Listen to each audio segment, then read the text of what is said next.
kita melanjutkan kelas, mari kita berdoa. Berdoa dimulai. Selesai. Hari ini kita akan mempelajari tentang peristiwa dalam kehidupan. Peristiwa dalam kehidupan ada berbagai peristiwa, yaitu seperti peristiwa pribadi, keluarga, masyarakat, bangsa, dan negara. Peristiwa dapat dibedakan menjadi dua, yaitu peristiwa yang membuat kita senang dan sedih. Salah satu peristiwa yang membuat kita sedih adalah penjajahan di Indonesia. Karena Indonesia kaya akan rempah-rempah yang melimpah dan dapat mensejahterakan rakyat. Namun karena rempah-rempah yang melimpah itu pula yang membuat bangsa Eropa ingin menguasainya. Seperti cengkeh yang banyak digunakan untuk bumbu. Cina dan Jepang menggunakan untuk dupa. Lalu peristiwa kedatangan bangsa Barat. Ada beberapa faktor: keinginan mencari kekayaan, menyebarkan agama, mencari kejayaan, perkembangan ilmu pengetahuan dan teknologi. Sampai sini paham? Paham. Oke, selanjutnya ada pemerintahan kolonial Inggris. Pada saat itu dipimpin oleh Thomas Stamford Raffles sebagai letnan gubernur di Indonesia. Ada beberapa kebijakan yang diumumkan olehnya. Yang pertama, kebijakan di bidang ilmu pengetahuan. Salah satunya adalah penelitian ilmiah. Lalu Thomas juga menemukan bunga bangkai yang besar diberi nama Rafflesia arnoldii. Thomas juga menulis buku tentang History of Java. Lalu Thomas mengupayakan sistem pajak tanah tetapi gagal. Selanjutnya bangsa Belanda. Bangsa Belanda berangkat ke Indonesia tahun 1595, dipimpin oleh Cornelis de Houtman, sampai di Indonesia pada tahun 1596. Pada penjajahan Belanda terbentuklah FOK, yaitu tujuannya menguasai pelabuhan-pelabuhan penting di Indonesia dan kerajaan-kerajaan lainnya. Belanda juga mendirikan sistem tanam paksa seperti kelapa di Minahasa dan kopi di Lampung dan Palembang. Sampai sini ada yang ditanyakan? Tidak. Oke, selanjutnya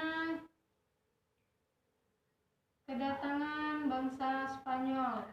Lisabon menemukan benua Amerika pada tahun 1942, yaitu Christopher Columbus.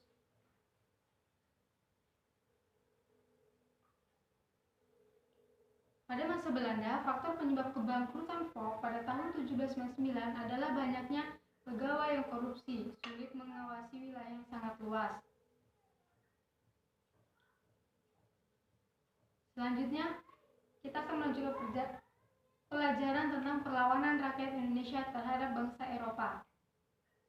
Perlawanan masa kerajaan. Pertama, ada di Ternate berhasil melawan Portugis dipimpin oleh Sultan Babullah.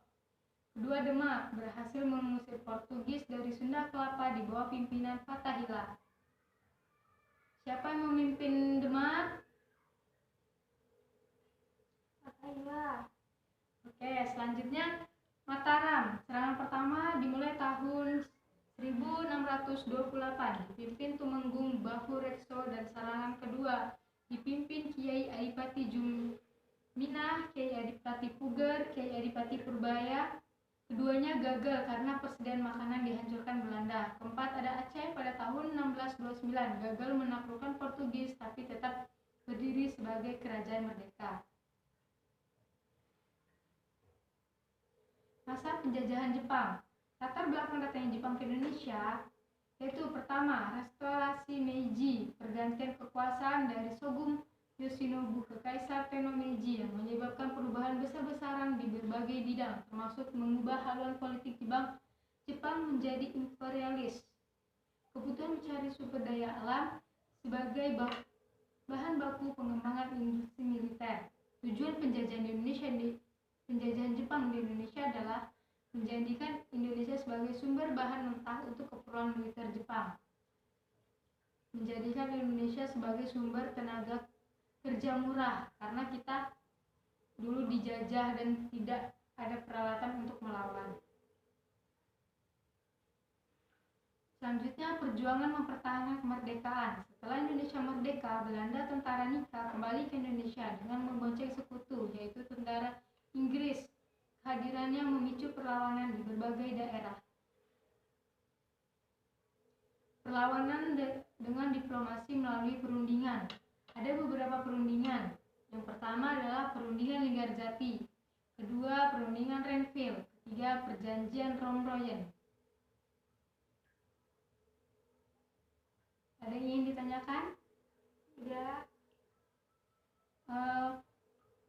Sampai di sini saja dulu pelajaran kita hari ini, dan ibu akan memberikan tugas, dan nanti tugas itu dikerjakan lalu dikumpulkan besok. Oke? Ya. Oke, sekian, terima kasih. Wassalamualaikum warahmatullahi wabarakatuh. Waalaikumsalam warahmatullahi wabarakatuh.